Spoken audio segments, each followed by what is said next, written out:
Assalamualaikum warahmatullahi wabarakatuh. Perkenalkan, nama saya Tamrinul Malik dari Prodi Administrasi Publik. Di sini saya akan mempresentasikan tentang apa itu ilmu administrasi publik. Administrasi publik atau administrasi negara adalah suatu bahasan ilmu sosial yang mempelajari 3 elemen penting kehidupan bernegara yang meliputi lembaga legislatif, yudikatif, dan eksekutif, serta hal-hal yang berkaitan dengan publik yang meliputi kebijakan publik, manajemen publik, administrasi pembangunan, tujuan negara, dan etika yang mengatur penyelenggaraan negara. Secara sederhana, administrasi publik merupakan ilmu yang mempelajari tentang bagaimana pengelolaan suatu organisasi publik. Kajian ini termasuk mengenai birokrasi, kebijakan publik, administrasi pembangunan, pemerintahan daerah, bahkan perkembangan saat ini telah melingkupi kepublikan atau yang biasa dikenal dengan kebijakan publik. Selanjutnya, pengertian lokus dan fokus. Lokus merupakan tempat yang menggambarkan di mana ilmu tersebut berada. Dalam hal ini, lokus dari ilmu administrasi publik adalah kepentingan publik dan urusan publik. Selanjutnya yaitu fokus. Fokus adalah apa yang menjadi pembahasan penting dari ilmu administrasi publik. Dan yang menjadi fokus dari ilmu administrasi publik tersebut adalah teori organisasi dan teori manajemen. Dan selanjutnya yaitu sejarah ilmu administrasi publik. Dari sejarah tersebut saya juga belum paham, jadi mohon maaf. Di sini saya akan membacakan dari sejarah ilmu tersebut. Sejarah ilmu administrasi negara atau administrasi publik lahir sejak Woodrow Wilson tahun 1887, yang kemudian menjadi Presiden Amerika Serikat pada tahun 1913 sampai 1921. Menulis sebuah artikel yang berjudul The Study of Administration yang dimuat di jurnal Political Science Quarterly. Kemunculan artikel itu sendiri tidak lepas dari kegelisahan Wilson muda akan perlunya perubahan terhadap politik tata lanjut. Oleh karena itu, untuk dapat mengimplementasikan konstitusi dengan baik, maka diperlukan suatu ilmu yang kemudian disebut Wilson sebagai ilmu administrasi tersebut. Ilmu yang oleh Wilson disebut ilmu administrasi merupakan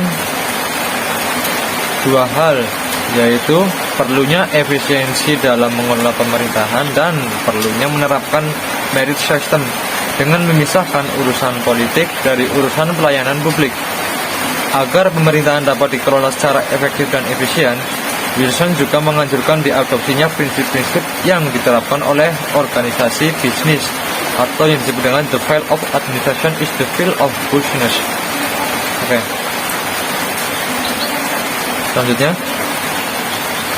penjelasan ilmiah terhadap gagasan Wilson tersebut kemudian dilakukan oleh Frank G. Goodnow yang menulis buku yang berjudul Politics and Administration pada tahun 1900. Buku Goodnow tersebut seringkali dirujuk oleh para ilmuwan administrasi negara sebagai proklamasi secara resmi terhadap lahirnya ilmu administrasi negara yang memisahkan diri dari induknya, yaitu ilmu politik. Era ini juga sering disebut sebagai era paradigma dikotomi politik atau administrasi. Melalui paradigma ini, ilmu administrasi negara mencoba mendefinisikan eksistensinya yang berbeda dengan ilmu politik dengan ontologi, epistemologi, dan aksiologi yang berbeda. Beberapa tahun kemudian, sebuah buku yang secara sistematif menjelaskan apa yang sebenarnya ilmu administrasi negara lahir dengan dipublikasikannya buku Leonard White yang berjudul Introduction to the Study of Public Administration pada tahun 1926.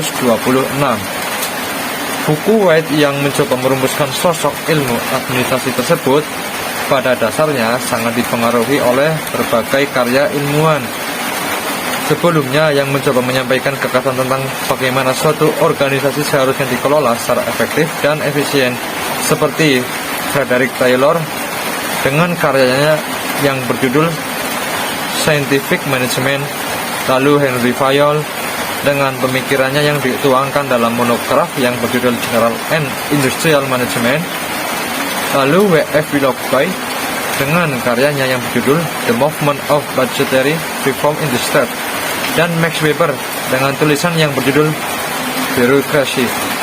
Oke. Lalu era berikutnya merupakan periode di mana para ilmuwan administrasi negara berusaha membangun body of knowledge atau ilmu ini dengan terbitnya berbagai artikel dan buku yang mencoba menggali apa yang mereka sebut sebagai prinsip-prinsip administrasi yang universal.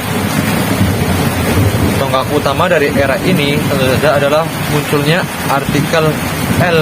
Gulick pada tahun 1937 yang berjudul Notes on the Theory of Organization, di mana dia merumuskan akronim yang terkenal dengan sebutan POSCOP atau Planning, Organizing, Staffing, Directing, Coordinating, Reporting, and Budgeting. Lalu, tidak dapat dimungkiri upaya para ahli administrasi negara untuk mengembangkan body of knowledge. Ilmu administrasi negara sangat dipengaruhi oleh ilmu manajemen. Prinsip-prinsip administrasi sebagaimana dijelaskan oleh para ilmuwan tersebut pada dasarnya merupakan prinsip-prinsip administrasi yang diadopsi dari administrasi bisnis yang menurut mereka dapat juga diterapkan di organisasi pemerintah. Perkembangan pergulatan pemikiran ilmuwan administrasi negara diwarnai sebuah era pencarian jati diri ilmu administrasi negara yang tidak pernah selesai. Kegamangan para ilmuwan administrasi negara dalam meninggalkan induknya yaitu ilmu politik untuk membangun eksistensinya secara mandiri bermula dari kegagalan mereka dalam merumuskan apa yang mereka sebut sebagai prinsip-prinsip administrasi sebagai pilar pokok ilmu administrasi negara.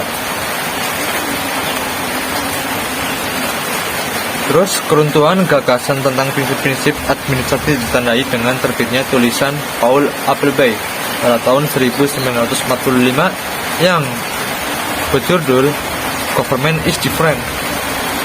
Dalam tulisannya tersebut, Appleby berargumen bahwa institusi pemerintahan memiliki karakteristik yang berbeda dengan institusi swasta, sehingga prinsip-prinsip administrasi yang diadopsi dari manajemen swasta tidak serta-merta dapat diadopsi dalam institusi pemerintah. Karya Herbert Simon pada tahun 1946 yang berjudul The Proverb of Administration semakin memojokkan gagasan tentang prinsip-prinsip administrasi yang terbukti lemah dan banyak aksiomanya yang keliru. Kenyataan yang demikian membuat ilmu administrasi negara mengalami krisis identitas dan mencoba menghidup kembali ke ilmu politik. Namun, hal ini tidak berlangsung lama ketika ilmuwan administrasi negara mencoba menemukan kembali fokus dan lokus studi ini. Selanjutnya, kesadaran bahwa lingkungan pemerintah dan bisnis cenderung mengembangkan nilai, tradisi, dan kompleksitas yang berbeda mendorong perlunya merumuskan definisi yang jelas tentang prinsip-prinsip administrasi yang gagal dikembangkan oleh para ilmuwan dahulu. Dewianto pada tahun 2007 menjelaskan bahwa lembaga pemerintah mengembangkan nilai-nilai dan praktik yang berbeda dengan yang berkembang di swasta atau pasar dan organisasi sukarela. Mekanisme pasar bekerja karena dorongan untuk mencari laba, sementara lembaga pemerintah bekerja untuk mengatur, melayani, dan melindungi kepentingan publik. Karena karakteristik antara birokrasi pemerintah dan organisasi swasta sangatlah berbeda, maka para ilmuwan dan praktisi administrasi negara menyadari pentingnya mengembangkan teori dan pendekatan yang berbeda dengan yang dikembangkan oleh para ilmuwan yang mengembangkan teori-teori administrasi bisnis. Dengan kesadaran ilmuwan,